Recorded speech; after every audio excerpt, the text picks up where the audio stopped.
Well, hello and welcome to Talk Leadership with Cedrick. You know, everybody needs a little TLC. Talk Leadership with Cedrick is where we focus on leadership and personal growth with business leaders, educators, and local thought leaders. Our goal is to introduce our audience to leaders who are making an impact with innovative ideas and personal growth. Our guiding leadership principle is the law of contribution. It says growing yourself enables you to grow others. So you can't give what you don't have. So first you must grow yourself in order to grow others. We believe outstanding leaders like yourself will help us help others. So tonight we have another dynamic leader with us, and this guy is a special guy to me. You know, every week I like to do a proper introduction of our guests, and let me introduce to our guest tonight. And our guest is Mr. Ray Lea.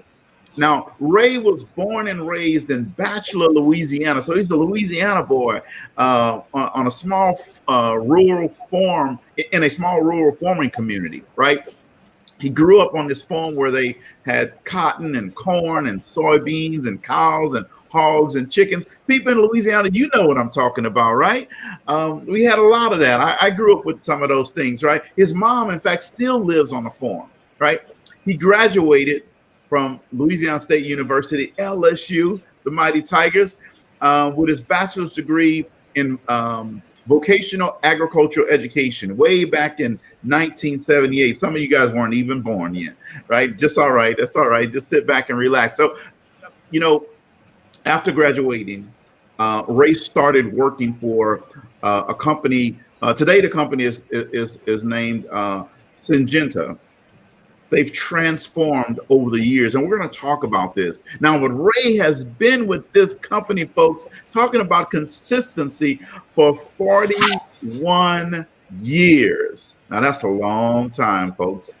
Now, here's the thing. When you're with a company for 41 years, you have to be delivering the goods, because nobody's going to keep you around if you're not delivering the goods, folks. I want you to understand that, right? So we're going to be talking about consistency tonight. Remember that word, all right? So he also received a Master's of Arts degree from Webster University in 2012. Now, again, I'm going to go back to that consistency word, and I'm going to add in intentionality here. See, he graduated from college with his bachelor's degree in 1978. He went back many years later and got his master's degree. You see, consistency, intentionality, these are going to be common themes tonight, folks.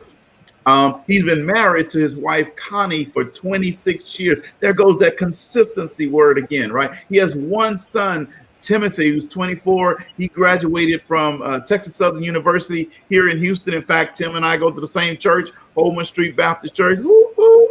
All right, now. Now, if you don't know who Syngenta is, let me tell you a little bit, and we're going to talk to our guests in a second here. Syngenta is a leading science-based ag company. Now, you may say, well, okay, well, what's important about that? Well, let me help you out here. See, they help millions of farmers around the world to grow safe and nutritious food. Aha, the stuff that you need to eat. Syngenta is the company that helps farmers provide safe and nutritious foods while taking care of the planet. Now, Ray is also on some boards. He's a member of Macedonia Missionary Baptist Church, which I was a member of that church many years ago in Melbourne, Florida. He's also chairman of the board of the Deacons. He's a board member of the Fellowship of Christian Athletes, and he's also the vice president of Macedonia Community Development Corporation. Let's welcome Mr. Ray Lea to the show. Hello, Cedrick. Thank you. Absolutely. Well, thank you for being here, Cedrick. Cedrick, I've watched your program for months, and I've seen the people that you bring in, and they all high caliber people like vice presidents and CEOs. And I'm honored to have the invitation, and I'm still wondering how I was able to get such an honorable invite to come be on such a program as yours. Thank you very much. Well, look, Ray, I just want to tell you, I'm honored to have you on the show. Now, folks, you see, I've been knowing Ray Lea since it was in the 90s. I was in the Air Force. I was a young airman in the Air Force. And here's what happened, folks. And see, a mentorship works in a lot of different ways. And sometimes people don't even realize that they're mentoring you. Now, I got out of the Air Force and I said, I was trying to find a corporate job. And I went to Ray and I said, hey, look, I'm going to interview for this company called Abbott Laboratories. And this was in 1996. And Ray introduced me to what's called a brag book. Now, a brag book, I didn't know what that was, folks. You see, but this was my very first brag book. He introduced me to this brag book concept for my interview with Abbott Laboratories. Now, I might not have got that job with Abbott Laboratories if I didn't have this book. This brag book helps you differentiate yourself. That's what Ray told me. You're going to differentiate yourself from everybody else who they're interviewing. Now, this brag book has a lot of stuff in it. I won't go through it tonight, but I wanted to show Ray that I was paying attention. All right. I was intentional when I got that, and I want to personally thank you for that. You're welcome. See, I think back then we used to call them a pitch book. I like that. I like that term, brag book. I'm going to have to start using that. Awesome. Well, I used that in my interview, and 22 years later, I retired from that company. So I'm honored and excited that you're on the show tonight. Thank you, Cedrick. Thank you very much. It's an honor to be here. Awesome. So let's dive in here. We got some really good questions for you, and let's let the audience get to know who Ray Lea is. So tell us, our listeners, about your journey to leadership. I mean, you've been with Syngenta for 41 years. That's a long time. Tell us about your career with Syngenta. Okay. So I graduated from college in 78. And one thing about agriculture is that it goes into so many areas. Just about anybody who's listening is involved in agriculture, not just because you eat food, but because agriculture has so many branches, so many legs. Back then, when folks thought of agriculture, you would think of going to the cotton fields, going whole cotton. But in today's environment, everything is mechanized. Technology has really taken over. So it's really different today than it was back then. But that's where I started. My family, my mom and dad, we had a cotton farm. We worked in the fields every day. So that's where we grew up. And we worked there till we finished college. We had a little name for our farm. We used to call it Little Angola. Which not because it was our parents disrespected us, but because they taught us some basic lessons about responsibility. So, getting the basics on the farm. My dad had us to, we had chores, feeding the hogs, feeding the cows, and we had a certain time we had to do it. So we learned responsibility, and believe it or not, doing that was something that I enjoyed even from a young age. And so making a decision to go into agriculture in college was quite easy for me. I loved it then, I loved it now. And during my high school time, I admired my ag teacher and I always said, I'd like to do that. So if I go in a field of agriculture and agriculture education, I can teach ag and work on the farm in the afternoons, because ag teachers and high school teachers usually get off at 3 o'clock, even though they still have work to do. So I kind of had in my mind figured out that I'm going to get a degree in ag. I'm going to work on the farm. And when I graduate, I'm going to spend so many years. This is what I was going to do. I wanted to have a farm, work on the farm and grow the farm. But in the meantime, teach ag at the high school level. When I was a senior, I went to the water fountain to get a drink of water, and there was a posting by Ciba-Geigy. I knew the name Ciba-Geigy because we used Ciba-Geigy chemicals on the farm, and they were looking for sales reps.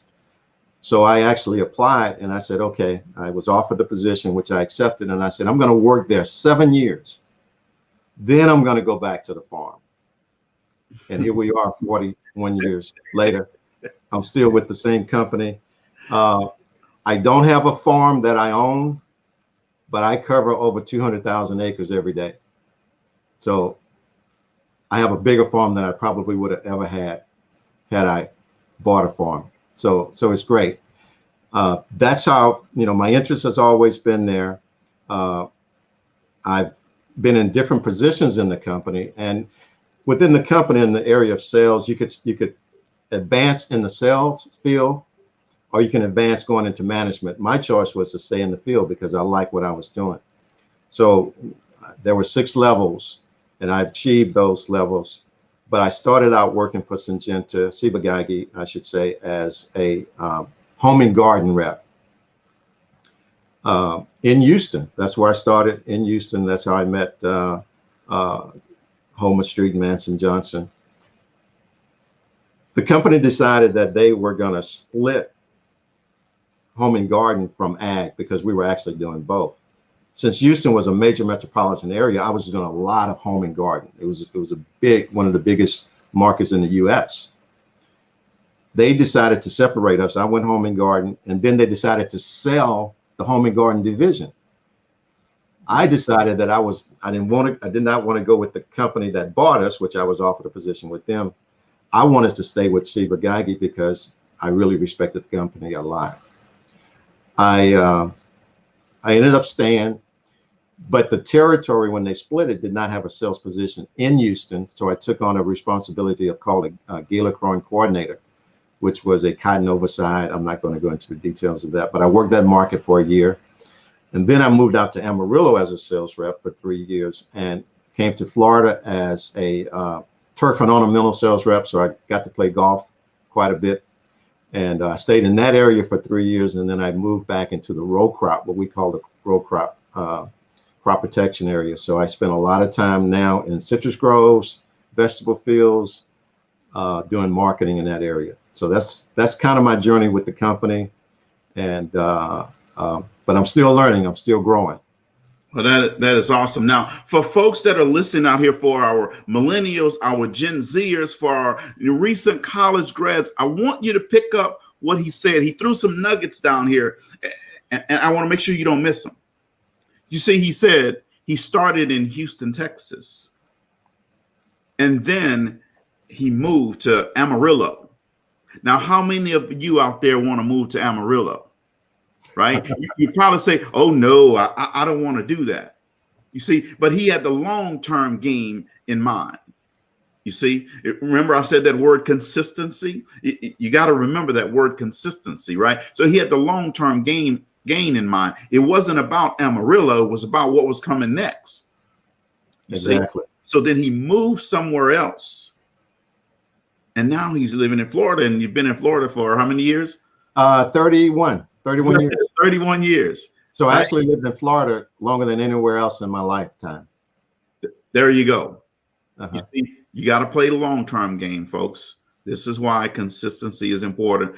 And so flexibility is the word that I wanted to hone in on what Ray was talking about, his career. That's awesome. So, you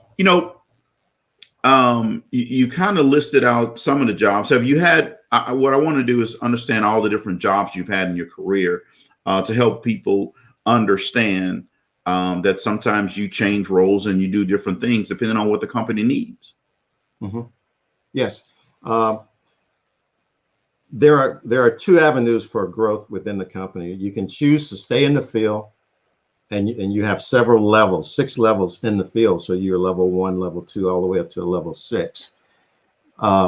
Or you can go into the management area where you are district manager, marketing manager, product manager. So it's different routes that you may choose to go. If you like the field, you can advance. If you like management, going into the home office, working other positions such as that, then that's a choice that you can also make.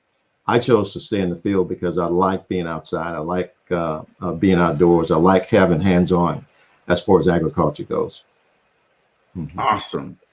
This is this is exactly you're saying exactly what I want these young people to hear, and not just young people, but anyone in their career. I want them to hear this and understand this. So, this time, this 2020 year has been a year of adjustments. Yes. Right. Yeah. And organizations have had to adjust because of COVID crisis. Yes. Right. Yes. So how has this COVID crisis impacted you guys, and how have you had to adjust? And that's really a good question. One thing about sales and any other position that a person may go into, the goals doesn't change. Conditions change, but you're still held responsible for a goal, no matter what the conditions are. And that's what we were held to, and what we are held to even now. But we had to learn other ways of communicating, and Zoom has become a big part of our marketing strategies today. My boss, when I talk to him, I'm talking to him by Zoom. I got a Zoom call first thing in the morning. So that is one way that we communicate. But as far as the sales that I do, I spend a lot of time in the field. That didn't change. Being in the field is probably a good place to be in a COVID situation, in a situation such as what we're facing today. So that made it easy. I still go in the field. I still talk to customers, but I don't go into the offices. We meet on the tailgate. We meet in the field. We try to keep the distance. We keep moving, and sales are doing quite well. I think I checked a couple of days ago. I'm around a 113% year to date. So we're still holding very well in the situation that we're facing today. Yeah. So you sales reps out there, you see Ray slid that one in there. He said, I think I'm probably about 113%. If you're a sales guy, you know that's good. Yeah. But we have interns. We have about 5 or 6 interns that join us every year, and we spend a week inside training in a classroom. I mean, when you're going out scouting insects on citrus, you really got to know how to identify them. So it's really a lot of hands-on. But we managed that even with the technology. We had Zoom training with the interns, and it was quite a success. Our workload that we accomplished is greater this year than it was last year, even without COVID, even in a situation that we're facing. We're higher in production than what we were a year ago. Wow. That is awesome. And so I know that, like I said, Ray is chairman of the board for the Deacon Committee at Macedonia Baptist Church. And obviously the church had to adjust. And Ray is leading the Sunday school classes via Zoom, which you guys weren't doing that obviously before COVID, right? Exactly. One thing that I felt that's important is that we keep the people together, even in a situation that we're facing. Let's keep them together. We have the technology, we have it available, and God has allowed us to do things through Zoom that we wasn't able to do in the classroom.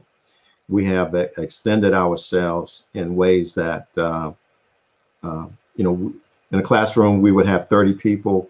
In Zoom, we might have 70 people in the classroom. So God has blessed that situation. It hasn't been all bad. It's been good. Yes, absolutely. Technology is a wonderful thing. Exactly. And I joined those Sunday school classes. So and we're glad to have you, man. I know you're busy, but whenever you can come, we enjoy that. Well, that is awesome. Ray, leaders come in all different types of packages with different strengths. So what strengths do you feel are important for successful leaders to have? That's a good question. I think one thing that's really important that a leader should be able to do is, number one, is that he should be able to build trust. If your customer don't trust you, if your teammates don't trust you, your success is going to be limited. You have to be able to build trust. You have to be able to keep your word. If you say you're going to do it, do it. If you say if you don't know something, don't try to fake it. Just say, look, I don't know. I'll get back to you with the information. And always try to do more than the customer asks. If the customer suggests that we're talking, I'm doing scouting, I'm checking insects, I'm checking bugs, and I'm doing sampling. He tell me he'd like to get 5 blocks. I'm going to do 7. He wants 10. I'm going to do 12.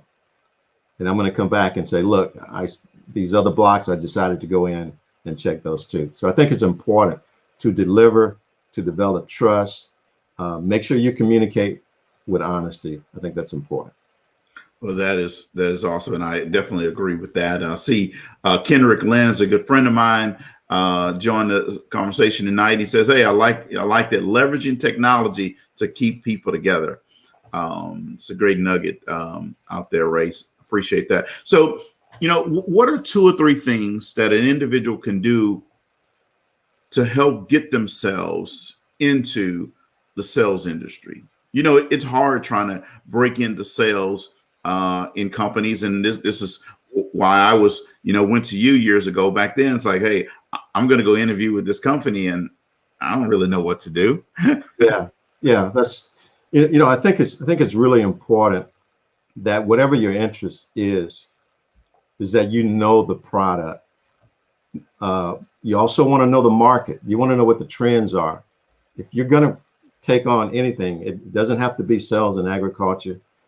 It could be clothing or whatever. You really need to know the product that you're selling and make sure you're honest about the product. If it doesn't do what the customer wants, let them know that. But you sell him on the benefits that your product offers. You want to be, you want to know your product. You want to take the initiative, know when to talk and know when to listen. Don't talk too much. You want to talk in terms of the customer.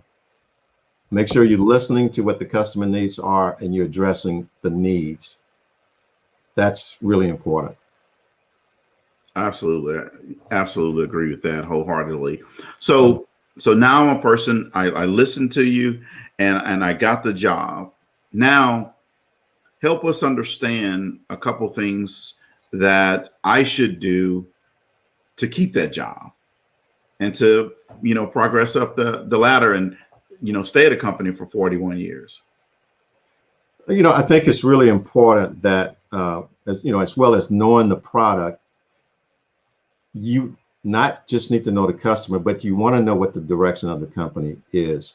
Try to learn where the company is trying to go and you go in the direction of the company. You want to share your ideas. You want to, learn why. You want to ask why. You want to learn these different things, but make sure you're on board and you know what the vision of the company is and you work the vision. If everybody has an idea and you want to share your ideas, that's important. When I say, I don't mean that you just become a yes man, but if you don't know the vision of where the company is going and you don't take hold of that, it's going to be a little bit more difficult to advance yourself, because the company wants to know that you're on board, you're understanding what the purpose is, and you're working in that direction. Bring your ideas. Syngenta like to know what your thoughts are. They like to listen. And if you got an idea to take it to another level, they'll give you the opportunity to express that. Awesome. Thank you for that. So, Ray, I'm going to hold something up here. Oh, yes. Yeah. I see that date on that. That's 1990. 1990. Yes. Yes. I'm going to open this up. Some people might not even know what this is. Yeah. Some of them still might not know. Yeah. That was when Manson B. Johnson came to Melbourne, Florida, and ran revival for us at Macedonia Baptist Church. You have something that I don't have, and I actually helped put those together. I know you did. Yeah. I say I don't have. If I look in the cabinet on it, see? That is fantastic. Yeah, and you signed it at your house. That is so awesome. Hey, you're gonna have to give me a copy of that. I want to get it converted to like MP4 technology. Exactly. That's great. Yeah. And yeah, I didn't know that I actually still had it, and I was cleaning out some stuff in my closet, and I went, oh, look at this. Wow. Well, thank you for reminding me of the date. Say that again. I say thank you for reminding me of the date. Oh, yes. Yeah. That was about 2 years after I actually moved to Florida. Get out of here. Wow. Yeah. And the cassette tapes still work right behind me in my office. I have a cassette player. Wow. And I listened to one of the sermons. It was a powerful revival. Man, that is awesome. Yes. So quick round of would you rather. All right. Would you rather pick the year that you die or pick the way that you die?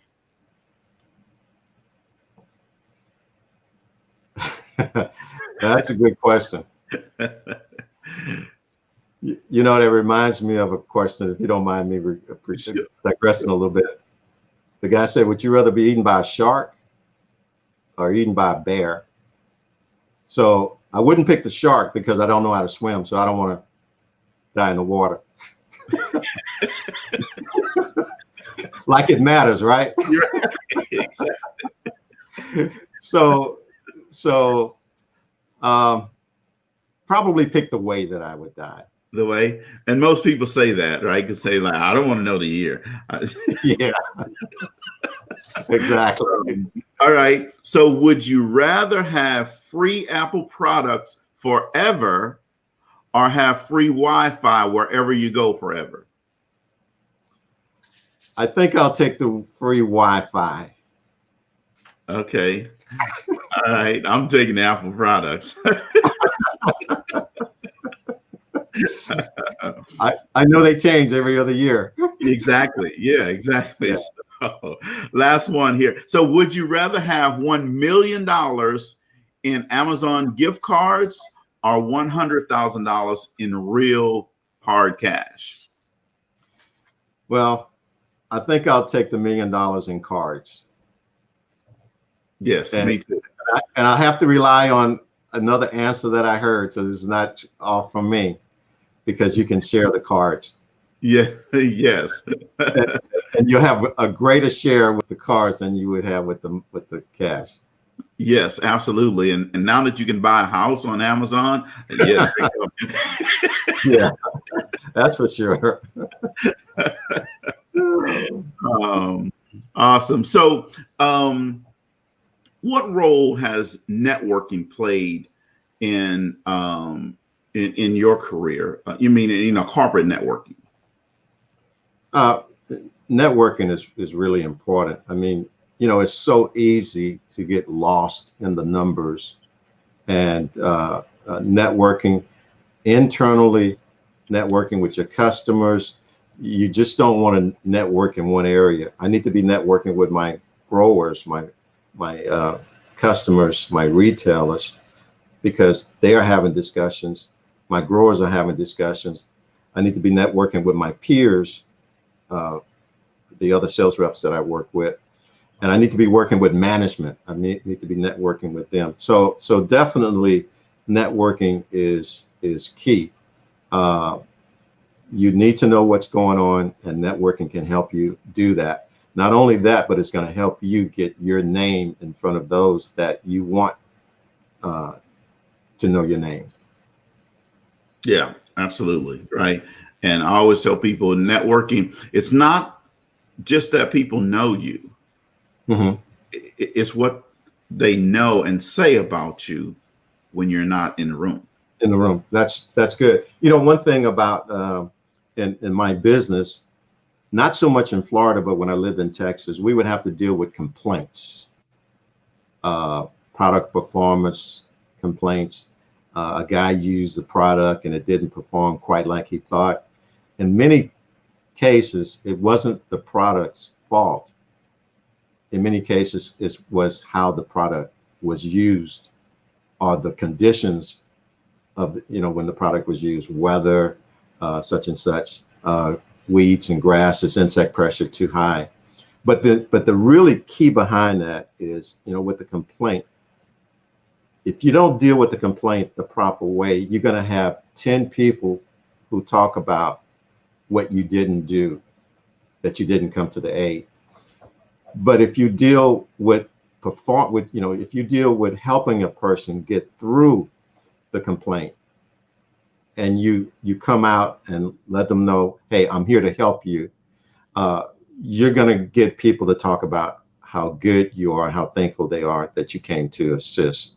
So you will gain more with addressing the issue than you will ignoring the issue.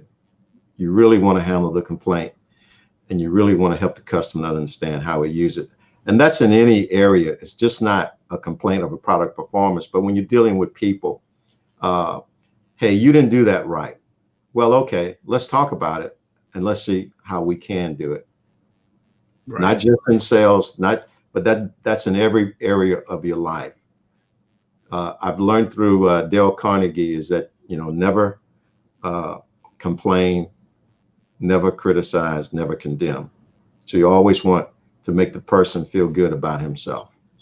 Yes, absolutely. And, it was a young lady who I mentor, and today she relayed this story to him. And since you said that, I just want to kind of tie that in. But Mickey Smith said, hey, our relationships move at the speed. Our lives move at the speed of our relationships. Right. Yes. But what she said today, she said, she was talking to her son, and she said, look, my dad used to tell these jokes, and he would tell a joke and people would laugh at it. And then he'd wait about 10 minutes and he'd tell that same joke again. And maybe not as many people would laugh, a few people. And then he'd wait 10 more minutes and nobody would laugh after he'd tell that joke the third time. And he said, you see, you guys are sitting here complaining over and over and over again, but you don't laugh at the same joke over and over and over again. And it doesn't do any good, right? So why sit here and complain over and over and over again? Exactly. That's good wisdom. Yeah, absolutely. So, growth has to be intentional, right? So what do you do for personal and professional growth? The books on tape is my friend. YouTube, anything that you want, you could find it on the media. But I like doing books on tape. I like doing even listening to messages, motivational talks. I call my car is my university on wheels. I'm always listening to something. Hopefully that's going to make me better. One of the books that I just finished reading, actually my sister recommended this book that I thought was really, really good. And I hope I'm not getting ahead or anything. No. But this is a book that my sister recommended. And this is by a gentleman, Joseph Warren Walker, who attended Southern University. He was a student and a band member at Southern University, who's now a gospel minister in Tennessee, in Nashville, Tennessee. But he talks about the now, no wasted opportunity, NOW, and that's what he talks about, getting it done now. This is a great book. This one that I've enjoyed reading, and one that I'm getting ready to read is called The Gumbo. And I saw this featured on the Today Show by Mark Mariel from New Orleans, and he talks about leadership. So I'm looking forward to reading that. Okay, all right. Now, folks, here it is. You say 41-year career. Ray could say, you know what? I've grown enough. I'm not growing anymore. I'm good. I'm coasting. But he's still, I'm going to go back to that word consistency and intentionality. See, growth has to be intentional. In fact, that's the law of intentionality, right? It won't just happen. You have to do things. Yes.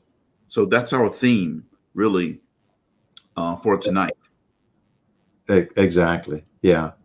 I see Cedrick mentioned Automobile University. That's exactly the word that I was looking for. Automobile University.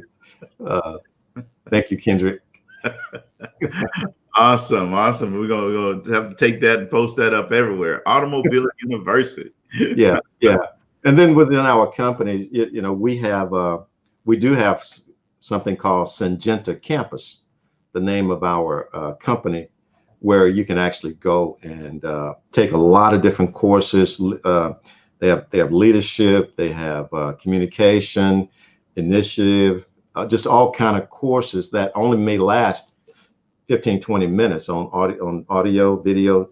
Mm-hmm. And you can take as many of those as you want. PowerPoint, Word, just all kind of educational tools that the company has made available to us. And I try to take advantage of that. Wow. So help me understand. So, and help our audience understand, you always have, over all the years since I've been knowing you, always have this meek, mild, calm, cool, collective demeanor.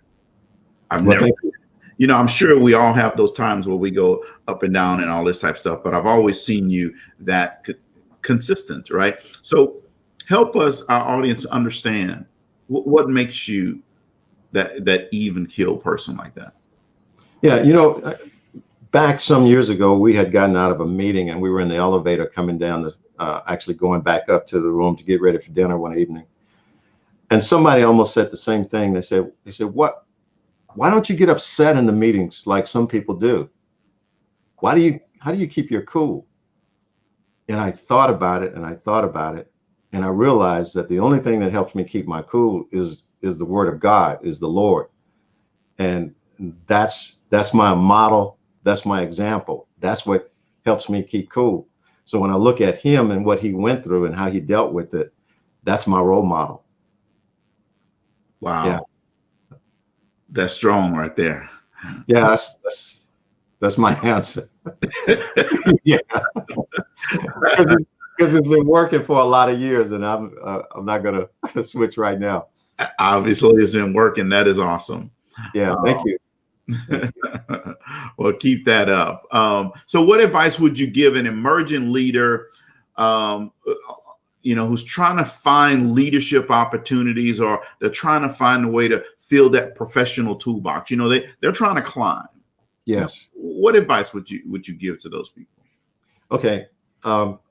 If you're going to climb, know what you want to climb to and know why you want to climb, because sometimes people want to climb because they think that the next position you get a little bit more authority, you get a little bit more popularity. And sometimes climbing the ladder in that sense is really, you get up there, you get to another place and you say, you know what? I was doing better where I was. But understand what your passion is. And it's not always money. It's not always that I'm going to take this position because I'm going to get X amount of more dollars. Well, think about what is it that you want as an individual? Where do you want to grow? And how do you want to help others to grow? I think those are really key factors. If you're going to develop yourself, you really want to have the idea of the intent that you're going to develop somebody else. You can't get to the next level without bringing somebody else along with you. Wow.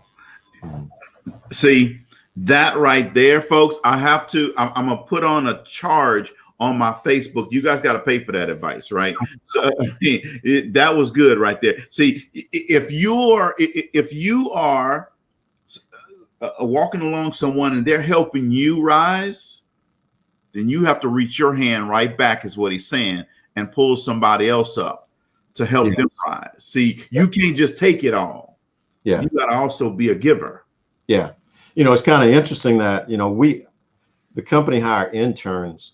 And when we hire an intern, it's not just a person to go do this and that. We really want people that we could put in a position that we can hire and that's going to move up the ladder. So the company usually hires several interns at the end of their internship. And so when I identify a person who's I consider great, I always tell them, hey, when you get to the top, remember me. When you get into your kingdom, remember me. And there are actually people now that are in positions high in the company. And how does it make me feel? I'm really happy for them. And yet at the same time, I'm happy helping them get to where they want to go. Yeah. Sometimes you find people that will say, well, I'm not going to train another person. I haven't gotten the promotion that I wanted. Why should I spend my time helping that person when they're overlooking me? Well, that's when you really need to spend more time training that person and recognizing that let the company see the value that you're bringing in the area that you're working. Just do the best where you are, and then you'll get promoted. They'll ask you, will you take on another role? Will you do something else? Yes. Yeah. Yes, you're absolutely right about that. Oh man, I absolutely love this whole segment. I can just bottle that whole segment up, right? I'm going to have to bring you with me to different things. Come on, Cedrick. I'm just happy to be here, man. See, folks, he plays that mile umbo roll, right? Then he just hits you with that golden nugget. Then he hits you with another golden nugget. I love it. Oh, shoot. No, man. I owe a lot to my family, to my mom and dad, my sisters and brothers. We lived on the farm. I saw my mom and my dad every day. I saw them when I got up in the morning. I saw them when I went to bed at night. We worked together. We worked hard. But I think that was some basic things in teaching us value. It doesn't mean that everybody who doesn't have that, because we know family units are maybe not perfect in every instance. But if you got the passion, if you have the drive, you can make it. I mean, when I was 6 years old, my dad had me on a tractor. 6 years old. So we did some things that OSHA today would probably you're getting big trouble. But that's how it was. That's how it was back then. And he taught us to be responsible. This is your responsibility. And I think by the time we got to high school, to college, started working on a job, we understood what responsibility meant. We understood that, look, if this is what the rules say, this is what you do. You get it done. Mm-hmm. Yeah. Well, that is, I mean, your parents definitely did an awesome job, and I can tell you a lot of it rubbed off and stuck with you, and you can just see that in your demeanor and how you respond to these questions. So, let's talk about mentorship.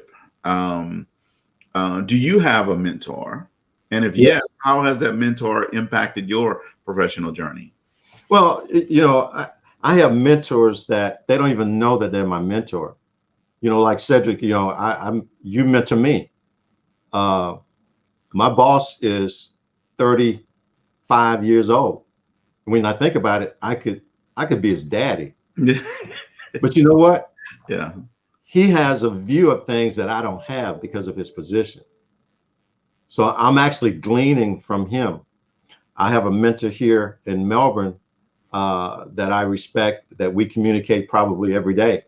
And I'm asking him questions and he's asking me questions. And but I'm learning from him. It's not always that he's talking to me, but I'm watching him when he's talking to other people. And I think we would agree that we both lost a great mentor a few months ago in Manson Johnson. That was one of my great mentors. Not only that did he come to Melbourne, but he actually came to Bachelor, Louisiana, and preached at St. Mark Baptist Church. So that man was a great man in our eyes.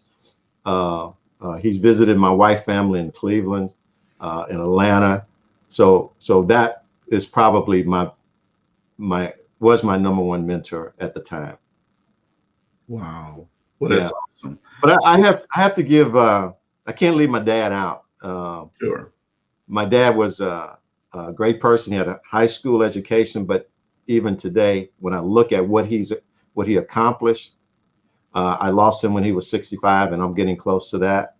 But I don't feel like I've equaled what my dad accomplished in the life that he lived, even with a high school education. I got a master's, but I'm still trying to achieve what my dad achieved in the sense of wisdom. I remember as a little boy, I used to like to follow him, but I remember as a little boy, he was talking to the fertilizer salesman. I didn't even know what a real salesman was. I remember, and the fertilizer salesman is out talking about, you know, this fertilizer, this what it costs, this is the formulation. And my dad said to him, give me that pencil because you're using the wrong end. So I was like, oh, so, you know, and he understood more than the salesman in the sense that he wasn't going to be sidetracked. He wasn't going to allow anybody to, you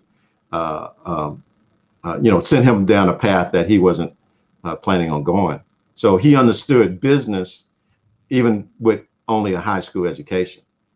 So he was a great mentor to me. Wow. Mm-hmm. Well, that is awesome. And kudos to your dad and what he taught you and you're instilling that in your son. Yeah. And my sisters and brothers, I think they would feel the same way. My mom and dad was, they're great people. Yeah. Well, I see that your sister is on here. All right. Win. Yeah. So, you know, we've all had great successes, but we've also had failures, you know, from time to time, right? Tell us about one failure that you had and what you learned from. I'm going to go way back because I think about it from time to time, but I started out working with Farmers Home Administration as an intern during the summers. And I remember one afternoon, Farmers Home Administration, just in case someone doesn't know, they make loans to farmers and you know, small farmers, even building houses. You've heard of FHA loans. So I worked in that department as a student going through while I was at LSU. And I remember one afternoon they sent me home. They say, okay, when you know, stop by this house. The foundation is ready to be poured. We need to inspect it. You know, you got to have so much fish screen, so much gravel, so much footing, so much metal around the footing. I knew that, so they trusted me with that. So on my way home, I stopped and I do the checklist. Yep, good. Everything's good. They could pour the slab the next day.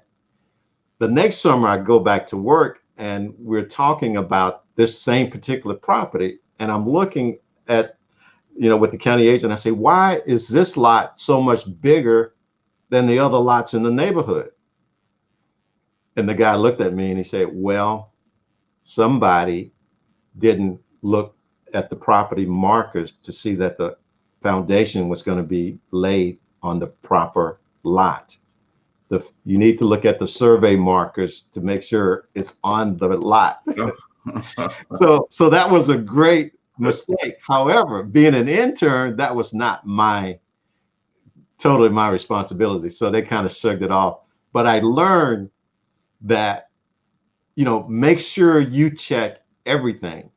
Don't just think that, okay, I'm good, this good, this good. You have to make sure, don't just check the foundation, but you got to check where you are for the foundation to be laid. Wow.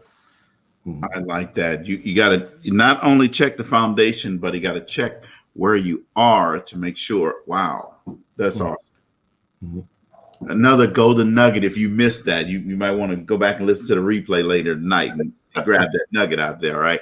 I tell you, I'm about to put me a cash register on that Facebook page, right? Because he's giving out the gold tonight. So, you know, 41 years. What's the next big thing happening in your life? Well, you know, I'm planning on being here till I don't feel like it anymore. And as long as my company allow me to stay.